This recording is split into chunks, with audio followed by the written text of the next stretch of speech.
Bonjour. Bonjour. Aujourd'hui, on se retrouve autour de la thématique du projet personnalisé. La première idée, c'est la participation pleine et entière de la personne concernée autour de ses choix de vie.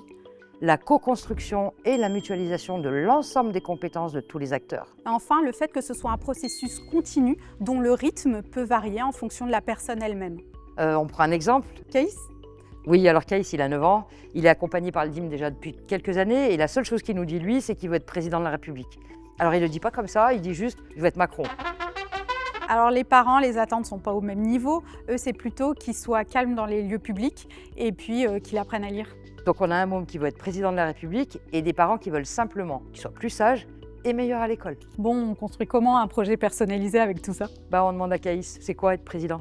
Alors là, il nous répond sentir bon, être beau, bien coiffé, bien habillé, parler en public et surtout passer à la télé. Finalement, ça n'a pas été si compliqué que ça de construire des axes avec les parents. Le premier, ça a été autour de tout ce que nous avait dit Caïs. Je veux être beau, je veux sentir bon, je veux être bien habillé.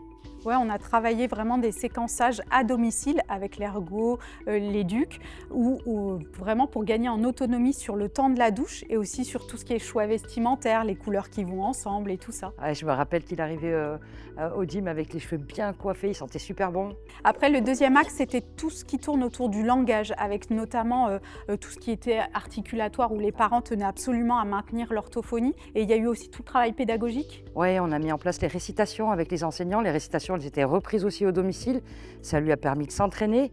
Et du coup, on l'a inscrit au conseil municipal des enfants, où là, il a pu faire des discours et s'expérimenter vraiment. Et par rapport au fait de passer à la télé, on l'a plutôt inscrit au club de théâtre du village, où il a pu faire des petites représentations devant des camarades, puis après devant un plus large public. Bon, ce qu'on voulait montrer, c'est les 3 axes importants du projet personnalisé. C'est la recherche accrue de la participation de la personne. On a fait un zoom sur la co-construction famille-professionnelle, mais aussi sur la mutualisation et des outils et des compétences de chacun. Et le processus continu du projet avec la théorie des petits pas. En réalité, si on les écoute, c'est eux qui nous donnent les clés. Alors, t'es prêt pour le projet personnalisé? À bientôt.